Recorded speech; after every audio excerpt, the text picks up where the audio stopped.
I see paid promotions from like TikTok perspective doing really well when you just kind of even boost a video. Mm. However, if I go into social like Facebook, lead gen ads tend to do better because it's a different format for a different reason. It's a different part of the customer journey. So I was about to say it's not going to work. Just you yeah, need to yeah, tell it's them not gonna that. work. So it's like, so, really understanding that piece and don't be afraid to just push content out. Like,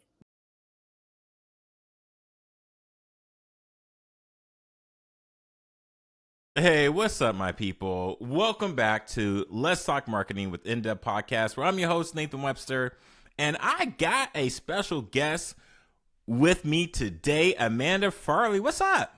hey, thanks for having me back. Super pumped. This is a great topic today, so excited to hang out. Ooh, you said it before I can even say it, because if you see the title, it's the hidden cost of overlooking a marketing strategy. But when Amanda and I started to talk about this and do a little bit of prep, because we're not trying to choreograph or script anything, so many things came out. Amanda, for you, before we get started, let me say thank you for the worldwide listeners, the returning guests, the first time listeners. Thank you for joining the show. If you love anything that you like, please either share it, rate it, subscribe. You can even comment if you're on YouTube. We want to hear from you. What did you really like? What did you take away? Because this is just the beginning, because Amanda's going to drop some diamonds that I agree with her too, but I want to give her the platform, because I think this is the beginning of how we are going to interact with brands and companies. So, Amanda, please tell the listeners who you are, what you do, and let's just get right into it. Yeah, so I'm Amanda Farley. I'm the Chief Marketing Officer at Aimclear. As I was also telling Nathan right before this, I also run a nonprofit initiative here local to Detroit. So I help a lot in my community, and I get to see a lot of the marketing and brand work from, it's top down, but then bottom up, right? So it's at all phases. And right now, what I think we're seeing the most is like this real need for brand authority and like what is that story you're telling? And then how does that cross populate into your marketing strategy and where do you start? And just authenticity is really the name of the game now. And I think especially with all the AI, with all of the AI content, it's like bring your imperfect self, bring the real story to light. And I think that's where you see a lot of magic. So. But that's my little Cliff Note version. Cliff Note version. Okay, so Hmm. I want to unpack this, because I think for most of the time, a person, it could be a freelancer, could be a small business, could be a large company. They say, hey, look, let's jump on the train of TikTok because it's going viral. How can we make a viral video? And it's like, well, that is a tactic. It shouldn't be your strategy. And so when I wanted to, and this was right before I changed it from, it was marketing podcast. It was before that, it was social entrepreneurship, because we were talking about social good. That's when Colin Kaepernick started to kneel. And I think that in a lot of ways was the catalyst to do social good on the corporate platforms. So that's my lead into that. I already did a podcast on it, but I want you to take it away to tell us from your perspective, and also your MO, your passion, your zeal. Why do you do the things that you do, and what are you seeing when you were talking about that brand authority when it comes to marketing strategy? Yeah. So, I think the base root is content, right? So anytime you're chasing Mm. after like some viral trend, like, or you're trying to analyze something within a short window, I think you're doing it for the wrong reasons. And it's probably a waste of time and effort. And what you really need to think about is how do I build velocity for my brand, right? And what are those content themes? So for me, I always say North Star. Like for me as a human, like my North Star is kids. I always say my kids and the kids of the world, right? So I do a lot in the community kid give back that is around giving back, but I also do that with other leaders because my target audience really as a marketer is marketing leaders.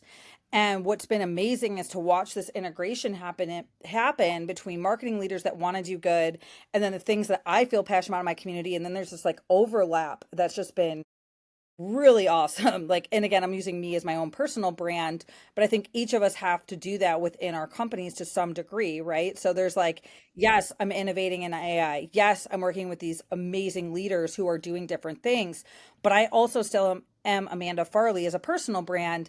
And how do I find that bridge, right? So for me, it's like I bring that full me into my work, right? So, and Nathan in the prep, we were talking about this, like there was a season in my life where I didn't spend a lot of time maybe bringing some of my personal story to the forefront. And I think as I've done that, I've seen just mass impact happen. So I grew up in 48205, which is east side of Detroit, one of the lowest economic zip codes in Detroit. And it was the teachers, the community, maybe as you know, you call it divine timing, luck that got me to where I'm at, right? So I've went through these battles of um perseverance, I guess you could say, through like my journey, whether that was my time in the foster care system, whether that was going through when we got evicted out of our house, or, you know, we had a house fire, which also in the marketing world has equipped me with like really good balance of like what are real problems. And it gives me this very human component mind to everything that I do in the world that I work in today. And it's just, it's part of who I am, right? It doesn't mean that I like live back in the versions of me that but it always it's a part of my ethos. So when I think of approaching brand work, I look for some of that stuff. Like, what are those stories we need to bring to the forefront? What is the mission at hand? Why do you get up and do what you do? Why did you start this in the beginning? How did you get here? Why do you think this is going to make a difference? Because sometimes the stuff that really is going to move mountains is in those very the personal touches, and it doesn't always have to be, you know, as personal as the examples I just gave, but those Right. ethos matter. If this is a third generation family business, like there's a story there to be told, right? There's a story Hmm. there to be told, and how that, you know, leans into how you operate, how you service, why you care about the things you do. And that's what people are going to resonate with most. So when you talk about, you know, for me as working with marketing leaders, I think about the challenges that marketers are faced with, right? So those that's team leadership. That's, you know, in the client work, keeping up with stuff, but that's also personal too. Like if you're, you know, running a household and leading a team, and like those are all these different elements that come into like who my target is. So if you think about that from an any brand perspective, like that exists, right? So it's really understanding the people. And I think, you know, in the age of AI, it's one of those things that like what's going to make the difference? It's that human authenticity. It's what's that experience? What is that, you know, component that's really at the end of the day, this whole business is still people. Like, yes, we have agents helping us automate things. Yes, we have AI to do and assist, which makes us be able to like our story go farther, you know, longer. But when I think about my content framing, you know, I look at my always on or my evergreen. What are those content themes that my target audience cares about, that I care about, that resonate, or right, like that connection point? Having some sort of like seasonal component, you know, so if you're in B2B, there's obviously seasonal components, or back to school if you're into ecom, you know, it depends on what your thing is, but seasonal is usually a piece. And there is kind of that micro trend piece, like what fun thing can we like jump in on, but not let that be your core where you go and invest a bunch of time into it. It's like I made it a goal this year, like even on my personal pages, just to post every day as I was like testing out some of the algorithms, and I was trying Hmm. to see like what would get picked up, and like did that then have influence, and then if I added in paid looping, what would that do, and you know, cross channel. And what was amazing to me is that it wasn't my content about marketing that re-engaged my business connections that turned into clients. It was my personal Amanda just being Amanda. And like, it just, so it was just a really good case study of like, bring yourself kind of to the table in your content. And obviously, it's going to look a little different by brand, but anywhere where you can bring in some of that ethos, that culture, the why you get up every day, I think that's, it just makes a huge difference in outcome. I appreciate you sharing because when it comes to social media, you can learn so much by the algorithms on the different platforms using what you think is the algorithm, like the FYP on TikTok, and you think, oh, okay, this is gonna work, blah blah blah, or I know this is hot, and you get on there thinking you're gonna have the same success as somebody else, and look, you're not, but you can have your own success, and I love the fact when you said that the success you're having is more personal than marketing because marketing is not sexy. You know, the way that you can do the lights and the motion graphics, some of those technical details is sexy as an output, but not as the input. Like, no one stays and watches the screen credits of a movie. No, and honestly, when you think about algorithms too right now, the channels tend to prefer the channel editors themselves anyways. So you can have like Mm, slicers or pieces of things, but like if I'm creating content in TikTok, I need to create it native to TikTok to and some degree, right? yes, Now you can still create that seed content where it's like, okay, we're going to do a webinar and then we're going to cut that up and we're going to do different things with it. But then you still have to edit it within the platforms itself, which their tools make it really easy to do. And it's, not crazy high production, but then it's like sometimes it will auto just recommend the sound. And because of that auto recommended sound, that's actually what makes it go viral, which then makes your message get heard. So like it's not always like, oh, I spent this whole time on this. It's like this other component. And what's been interesting, oh, go ahead. and I just want to say real fast to that is, don't forget these platforms are businesses that they want to promote their own products, their own tools, their own sounds, their own people. And if you're not using those resources, why would they promote you? So even though it's free to use, doesn't mean that they are not thinking that with from what's in it for me. They need to ensure to their investors or stakeholders that they built an awesome platform because the users are using it. Yep. And I think what we're seeing too is the more personalized you are, the better things are doing. Like we started off in our prep talking about Substack.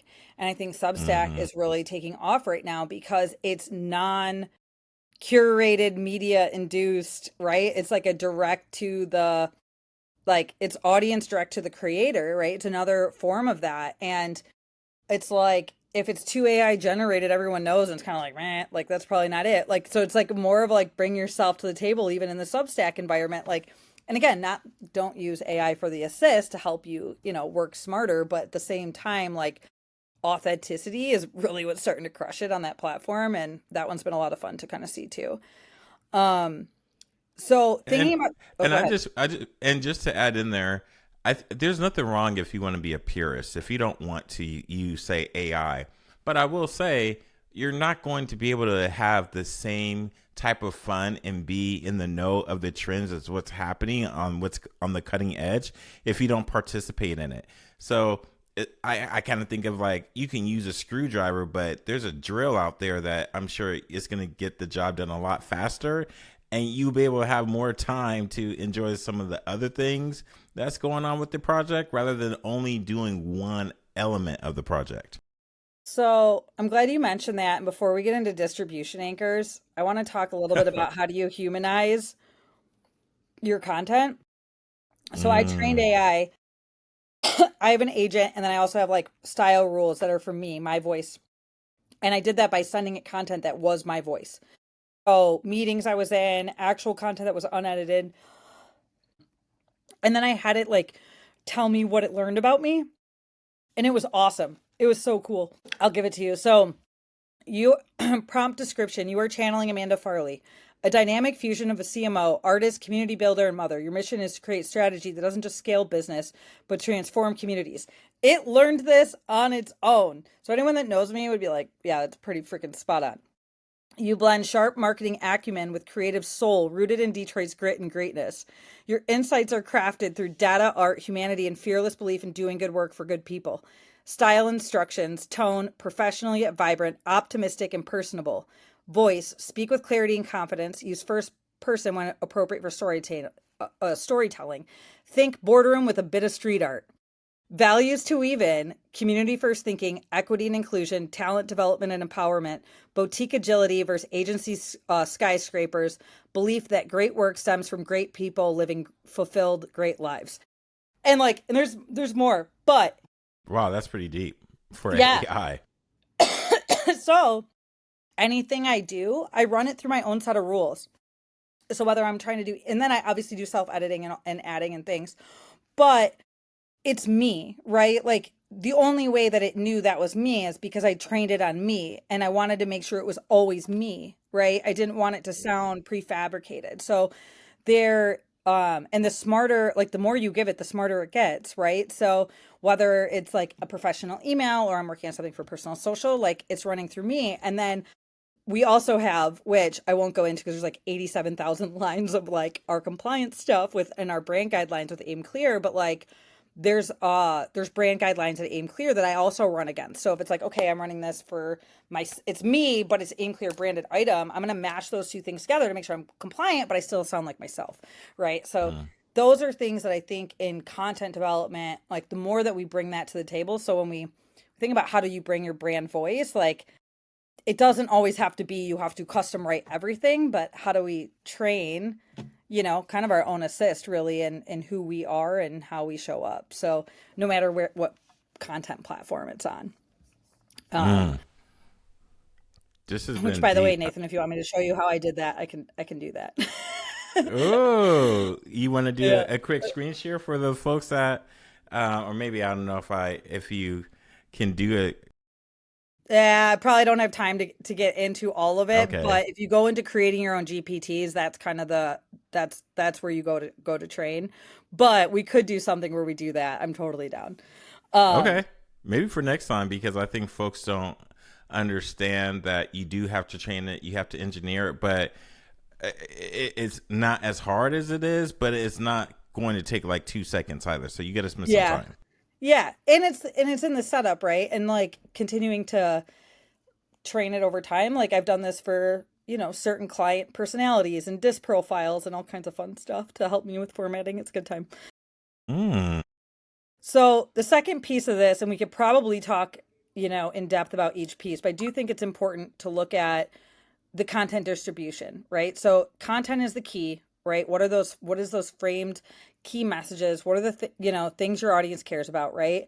But then how do we distribute that for SEO and AI discoverability, especially in the age of zero-click search, paid support. So where do we push that into paid?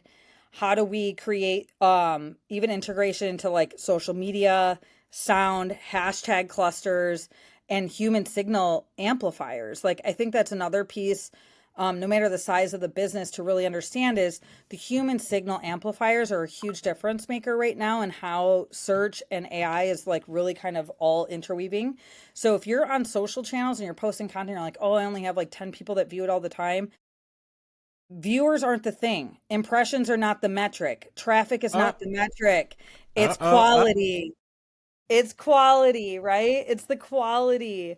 So if you have good quality people that are engaging, they care, they're things like sharing, but even in direct messages, it doesn't always have to be on their page, right? So they could be sharing in their direct messages.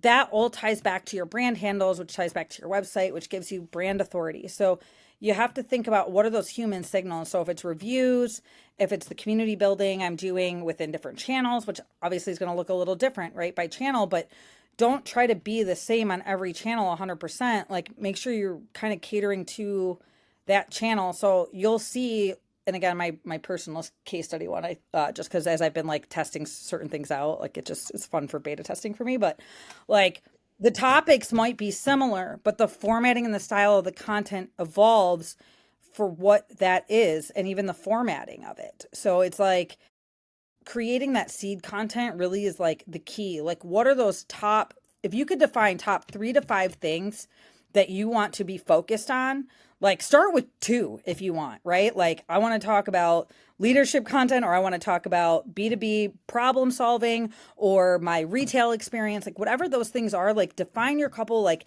what are those key themes? And then you figure out the thread through, because when you talk about where do you promote, well, I see paid promotions from like TikTok perspective doing really well when you just kind of even boost a video. Mm. However, if I go into social like Facebook, lead gen ads tend to do better because it's a different formats for a different reason. It's a different part of the customer journey. I So was about to say it's not going to work. Just you yeah, need to yeah, tell it's them not going to that. work. So it's like, so, really understanding that piece, and don't be afraid to just push content out. Like push, like the more the like it's a consistency to build the velocity is key. And over time you're going to learn, hey, what worked, what didn't. And also just kind of start to build, like if I look at what has done, it's so funny because sometimes it's random. You're like, why was that the one that got all the views? Like it Right. happens. But if you say something on like your podcast or your video that bite, that can get picked up by other creators as a sound bite, which then influences back your brand authority. So it's really looking at that big picture and going into Reddit threads and having real conversations with people. Not saying, hey, buy my product and blah, blah, blah, but like actual conversations. Hey, we tried these 3 things. Here's what we found. The more authentic and real you are in those conversations, the better that's going to build you on that list of consideration. Because at the end of the day, when I go into, let's say it's B2B software, you go into Perplexity, which does a great job Mm. at surfacing, your comparison content, like me stacked up to, 2 of my competitors and all that stuff. Like Most does people all can't afford Perplexity now. You're not breaking that down, but go, yeah. yeah, but it's wild to see like how those outputs are. Like I don't need to go to any website. It gave me my top 3 brands to look at and what everyone said about it. So, how do I get on that list of consideration? How do I become the brand and famous in the area that I need to be? Not to everyone. That's the other thing we see is like out US wide and all these. It's like, no, focus in on your target, really, really niche in and make the content very specific and real. And that's the stuff that's going to get you surfaced. And it's not traffic, it's when they do get to the website. Usually we're seeing more transactions, maybe less traffic, but more engagement, more of the right reasons, because people are subscribing and going to other channels for different types of content. So whether that's AI research or they're going to reviews or they're going to Reddit or they're going to Substack for like content. Like if I was a blog writer right now, I would be every single day, I'd be Substack all day. Like if any blog writers that are listening, just do that. Honestly, like I think you'll be amazed. And every case study I've heard about success on that so far has been, in the beginning, it's a build up, right? Like it's like it'll feel like you're speaking into the void at first, but then all of a sudden you get this like amazing authentic traction that kind of happens from it. So it really is looking at that big picture. So but it comes back to authenticity, brand, what do you want to say? And bringing the real parts to the surface because you want to talk about cutting through the noise. Like that's the stuff. People want to connect. People want real experiences and they want to buy from people they know and trust. That's it. And I would say you came, and for the listener out there, that's the first time listener, or if you remember, y'all that have been listening, been following along the podcast, Amanda came on about 3 months ago in episode 245, CMO Diamonds with Amanda. And, I think you were a little, I don't want to say timid, but the energy she's giving off now is completely different. I do think it is amazing when people walk their talk. And Amanda, even though she's a CMO, I feel that sometimes marketers get behind other brands, but they don't present and create their own brand. And so when in 251, she talked about the era of zero-click marketing and what does that look like when it comes to the end of zero-click search. And when she went technical, what I find amazing about this podcast, because we had to reschedule from a month ago, I love how Amanda, in case you don't know, I feel your message is so much more clearer because it is from the heart. And I think it's so much easier instead of, all the technical stuff is easier to deploy and apply, in my opinion, because I'm like, she is speaking out of experience. This is real conviction. And I appreciate that. Thank you. Absolutely. And I think, no matter what challenge a business is faced with, like if there's one thing I would tell you too is no, you're not alone. You're not the first one to have this Mm. problem or mess. Like, and there's others of us that have been through it. And part of it is like also raising your hand, I think too, and saying, hey, I need help or guidance along and whatever that looks like, right? Like, I think getting help from the right people, I think I also, on the technical side, people hear the buzzy word of whatever the new thing is, and they're like, I need help with SEO or social or what TikTok or whatever. But that's actually not the root problem they're trying to solve. So it's like bring the root problem also, I would say, because I think that helps really get to the meat of like where do you start? And it's like if we're solving a revenue problem, TikTok or just basic SEO is probably not the solve. So like let's get to the root of the revenue problem and then Okay, let's map okay, from let's there, right? oh, Like okay. yeah, Let's like talk about those that are business model. Oh, yeah, okay. yeah, it's that's you know, it's a big piece. So, yeah. I'm really glad to see the I guess the story arc of it. And I think that comes from my technical marketing background too, where every conference, and God bless them all, because I love all of the people, but they always want the technical and the how to and that stuff matters, right? And there's like a frame and place for that. But also like let's zoom out and go back to like what are those main story themes? Who are we talking to? What is that brand voice? How do we build authority over time? Like it's that got so Yes. forgotten somewhere along the journey because everybody was so used to just going click the SEO button, click the PPC button and quick wins and it's and really a lot of this is like going back to the human side of marketing, human side of brand building. And I think the ones that are really going to crush it in this next wave are going to be the ones that bring that to the forefront. And I do think we'll see some people that are, hacking some solutions, right? And some like tech pieces to it, of course. But I think but that's also got a timeline on it because the next thing will come up. And so really it's like, how do you build a legacy brand? How do you build something that's going to I go and work with this person because this is what they care about and what they bring to the table. I go and work with this company because I know that I can trust them no matter how big a problem I send, right? Or I know I don't have a budget and I trust Nathan is going to make sure I don't waste the little budget I do have or the mid-market budget or I'm in starting round like we saw a lot of this in VC with like they got money and like where do you spend it and they got bad advice sometimes, right?